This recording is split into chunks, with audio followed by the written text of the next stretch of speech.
Bonjour les collègues, je vous espère en forme. Alors vous avez peut-être reçu récemment un courrier de votre mutuelle, un courrier de la MGEN par exemple, qui vous explique que vous avez droit à 15 € par mois de participation sur le coût de votre mutuelle dès le 1er janvier 2022. Ce courrier, il concerne un gros morceau, un gros dossier, il concerne la réforme de la protection sociale des fonctionnaires. Donc dans cette vidéo, je vais vous parler de la réforme de la protection sociale pour vous permettre de vous y retrouver, d'y voir plus clair et de savoir si vous êtes concerné par ces 15 € par mois. Parce que oui, c'est une réforme en plusieurs étapes, un peu complexe, qui vient modifier, percuter nos habitudes, les dispositifs existants. Donc je vais essayer d'être le plus clair possible dans cette communication. Donc on va prendre cette réforme avec une approche chronologique. Une réforme des modalités de financement des garanties de protection sociale complémentaire des agents de la fonction publique, des agents publics, a été engagée par le gouvernement. La première étape de cette réforme, ça a été le vote en 2019 de l'article 40 de la loi de transformation de la fonction publique. Vous avez entendu parler de cette loi. Cet article dispose que le gouvernement est habilité à prendre des ordonnances sur toute mesure de redéfinition de la participation des employeurs au financement des garanties de protection sociale des fonctionnaires, ainsi que toutes les conditions d'adhésion et de souscription des fonctionnaires pour favoriser la protection sociale complémentaire des agents. Donc ça c'est 2019, lancement de la réforme de protection sociale complémentaire, parce qu'il faut reconnaître que les situations étaient très hétérogènes dans la fonction publique, on peut même dire injustes. Certains n'avaient rien, aucune participation employeur, d'autres avaient des participations conséquentes. En gros, les grosses collectivités avaient des participations pour leurs agents, et puis les petites n'avaient rien. Je dois dire qu'au Conseil régional de Bourgogne-Franche-Comté, nous avons un employeur qui a une réelle volonté d'accompagner le risque santé et même le risque prévoyance des agents, donc on avait un bon dispositif, on a un bon dispositif. D'ailleurs, je vous rappelle le dispositif au Conseil régional de Bourgogne-Franche-Comté. Participation de l'agent, s'il prend une mutuelle labellisée, c'est 30 € par mois jusqu'à l'indice majoré 399 et 20 € par mois à partir de l'indice majoré 400. Et la participation du conseil régional, si l'agent il prend une prévoyance labellisée, c'est 20 € par mois. Donc c'est un dispositif qui est apprécié par les agents, je crois, qui fait partie des plus généreux en France. Mais attention, il y a deux problèmes avec le dispositif à la région. Parce que 30 € par mois de participation pour une mutuelle, quand on rentre au conseil régional, qu'on intègre la fonction publique, qu'on intègre le conseil régional de Bourgogne-Franche-Comté, c'est une bonne participation, ça couvre quasiment la totalité du coût de la mutuelle. Mais 30 € par mois quand on a 50 ans ou qu'on est en fin de carrière, ça ne couvre pas du tout le coût de la mutuelle. Donc ce qui serait peut-être pas mal, c'est qu'on ait un fixe, un minimum de participation. Et puis peut-être un pourcentage qui permettrait de mieux prendre en charge le coût d'une mutuelle pour les agents. On en reparlera. Le deuxième écueil avec le dispositif au conseil régional, c'est qu'il faut absolument passer par une mutuelle labellisée, qui figure sur une liste des mutuelles labellisées. Et toutes les mutuelles ne sont pas labellisées. Le vieux contrat MGEN que l'on retrouve, que l'on connaît bien dans les lycées, ces vieux contrats MGEN ne sont pas labellisés. Et donc les agents au conseil régional, ils ne peuvent pas avoir accès à l'aide de la région, 30 € ou 20 €. Je vous en ai parlé précédemment, donc c'est une deuxième difficulté. Je ferme la parenthèse, j'en viens à la réforme en cours qui pourrait nous être utile.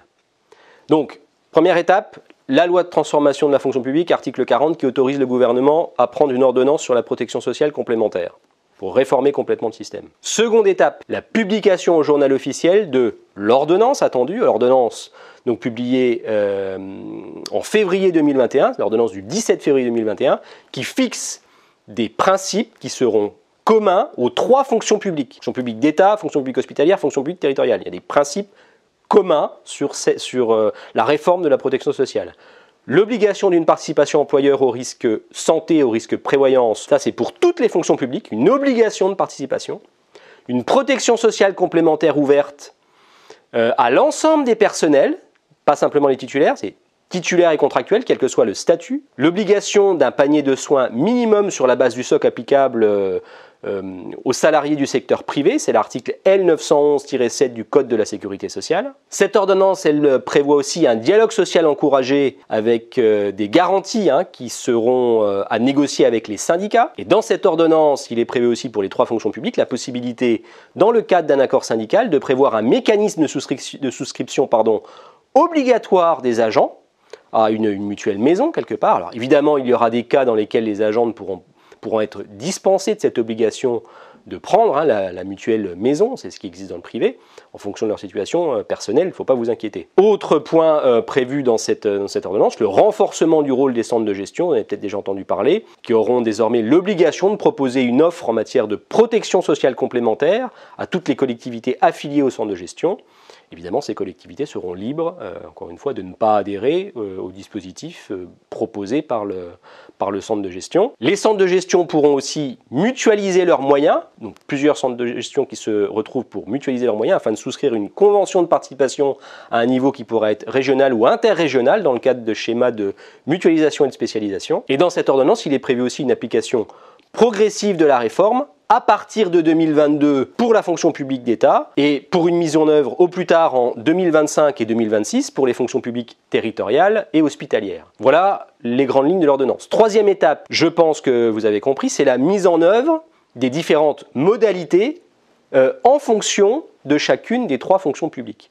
Donc 3 décrets spécifiques seront publiés pour chaque versant de la fonction publique. Et ces 3 décrets pour les 3 versants de la fonction publique, ils devront définir les modalités de participation concrètes au financement, les dispositifs de solidarité entre les bénéficiaires, donc comment on est solidaire entre actifs et retraités, et les cas de dispense, j'en ai parlé tout à l'heure, par exemple, cas de dispense à un contrat obligatoire, un contrat maison, exemple, dans le cas où le contrat du conjoint serait plus avantageux, on ne serait pas obligé de prendre la mutuelle maison s'il y en a une qui est sélectionnée pour la collectivité.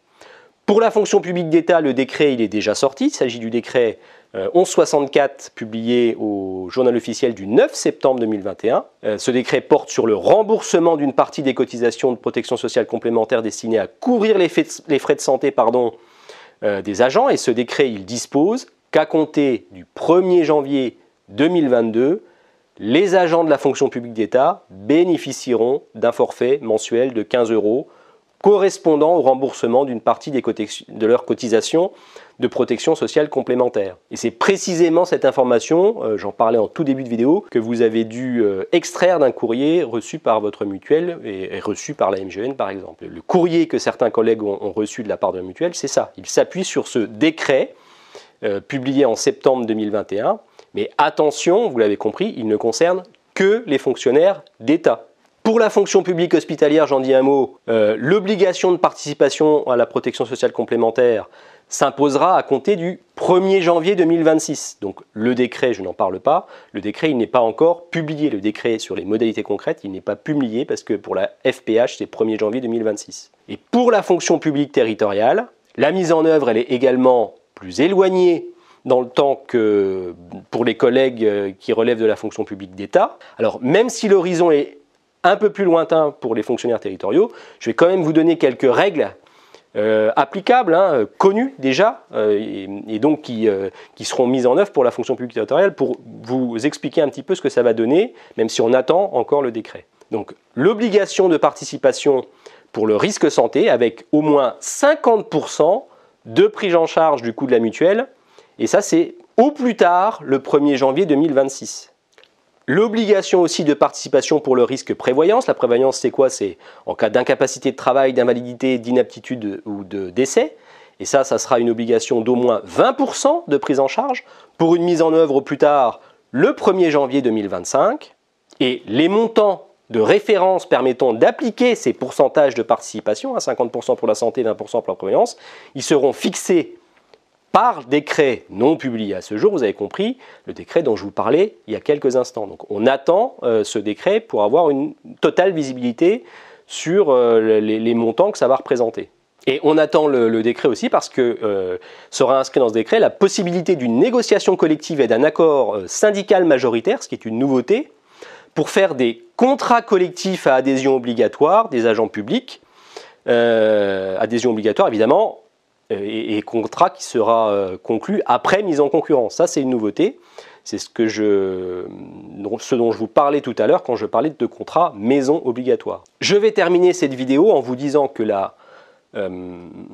concernant la fonction publique territoriale, que l'ordonnance de mise en œuvre, de cadrage de cette réforme prévoit que les assemblées délibérantes des collectivités locales doivent, donc ça concerne le conseil régional, doivent obligatoirement organiser 2 choses. La première, ça c'est dans l'article 88.4 de l'ordonnance, dans les 6 mois suivant le renouvellement général de la collectivité, doivent organiser donc un débat sans vote, portant sur les garanties accordées aux agents en matière de protection sociale complémentaire. Donc ça veut dire que ça doit être fait dans notre collectivité avant le 27 décembre 2021. Pour mémoire, les élections régionales se sont tenues le 21-25 juin 2021. Et deuxième chose, ça s'appuie sur l'article 4 de l'ordonnance, dans un délai d'1 an à compter de la publication de l'ordonnance de réforme de la protection sociale des fonctionnaires, organiser obligatoirement un débat, toujours sans vote, portant sur les garanties accordées aux agents en matière de protection sociale complémentaire, un débat qui abordera les enjeux, les objectifs, les moyens et la trajectoire pour y arriver, pour une mise en œuvre 2025-2026, je vous ai donné les dates tout à l'heure, et ce débat doit être organisé avant le 18 février 2022. Donc ces deux obligations conduisent à la conclusion suivante. Pour la fonction publique territoriale, et donc pour nous au Conseil régional de Bourgogne-Franche-Comté, le dernier trimestre 2021 correspond au bon moment pour débattre et commencer les négociations sur la protection sociale complémentaire. Si j'ai été clair, vous avez compris qu'à terme, il ne sera plus question d'être obligé, contraint, de prendre une mutuelle labellisée pour avoir la participation du conseil régional, sauf si on fait le choix il n'y aura pas d'obligation, sauf si on fait le choix d'un contrat collectif obligatoire. Dans ce cas, il faut en parler dès maintenant pour éviter de se retrouver dans la même situation qu'avec l'ancien contrat bourguignon Interial que la région a tardé à remplacer, incapable de lancer un marché public de mise en concurrence et qui a fini par coûter très cher aux agents qui avaient souscrit ce contrat maison bourguignon auprès d'Interial. Je passe sur les 50% d'augmentation 2 années de suite. Hashtag on vous dit pas merci. Donc important d'avoir un débat dès à présent pour savoir où veut aller la collectivité. C'est pour ça qu'on a écrit au vice-président RH pour connaître ses intentions sur ce dossier. Puis on lui a écrit aussi pour éviter, comme c'est déjà arrivé sur le dossier de l'égalité femmes-hommes, que le conseil régional ne respecte pas vraiment les deadlines imposés par la loi pour informer correctement les parties concernées. La loi, elle donne des dates à respecter pour informer les assemblées délibérantes et puis travailler avec les syndicats avant d'informer les assemblées délibérantes. Il faut respecter ces dates. Et c'est pour ça qu'on a prévenu le vice-président de cette échéance de fin d'année et du dernier trimestre qui devrait permettre de parler de ce dossier de la protection sociale. Fini pour cette fois. J'espère avoir été clair sur ce dossier complexe, vous avoir donné l'essentiel. Pouce bleu pour remercier, pour encourager, ça remercie, ça fait plaisir. Et puis abonnez-vous pour ne pas rater les prochaines publications. À bientôt.